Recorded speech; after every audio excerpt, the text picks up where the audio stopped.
Respect where respect is due. But if you hiss when you talk and your tail rattles when you walk, then regardless of your job description, I don't respect you. Yeah, my means of expression may be a little aggressive, even somewhat downright overly abrasive at times, but I do it face to face, not face to back, no ulterior motives. I let you know exactly what's on my mind. And that's what sickens you so-called authority figures.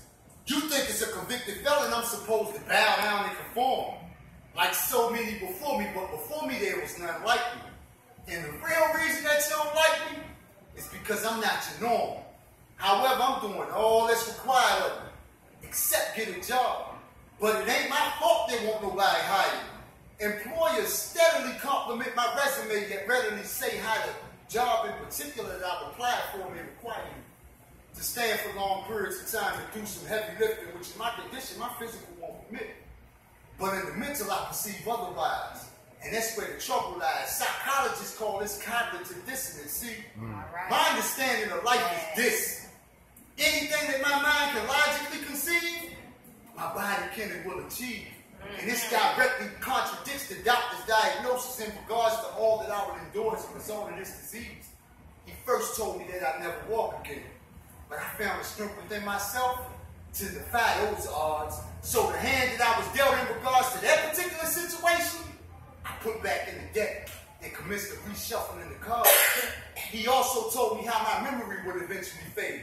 So I then focused on my ability to retain information and found it amazing how I best recall, remember, and retain a likeness and such during the most conflictual situations.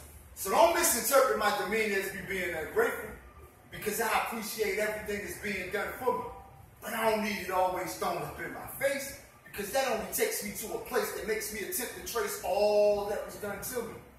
The childhood molestation, 22 plus straight years of incarceration, the obvious prejudice and discrimination which is always given in the case of this racist nation. I'm trying my best to put all of this behind me and go on living to become a productive citizen within this sick and twisted society. Because the variety of ignorance that used to reside in me, I embraced wholeheartedly and smothered until it died in me. And what came alive in me was the side of me that I had been suppressing for nearly most of my life. So I celebrate and toast to my life daily because it feels good to be back in control of my life. MS has indeed taken a toll on my life, but not to the extent that I'm ready to succumb to it, because I don't understand that any obstacle or challenge consuming too much time going around or going over, all feelings aside, I gotta go through it. Which is why I'm so unapologetic for my behavior, because an apology doesn't take back the hurt. And considering all that I've learned in this last year, here's a word of advice to the so-called bridges that I'm supposed to burn. Try building with a new material. Instead of telling me what needs and has to be done, show me how to do it. Walk me through it. This way I understand the importance of my thoughts and actions being congruent. Because once you ruin the trust, there's not much that we can discuss. The converse is the same. Because instead of assisting me, you ended up twisting me as if to you, me being the client, that my life is a game. And although this may not be the case, you were placed in a position without the proper training. And once brought to your attention, you chose not to listen.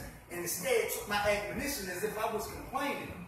In all reality, though, I was just striving to establish a steadfast means of communication, where the lines were unblurred and you remained undeterred concerning all that you heard in regards to my particular situation. This is my life.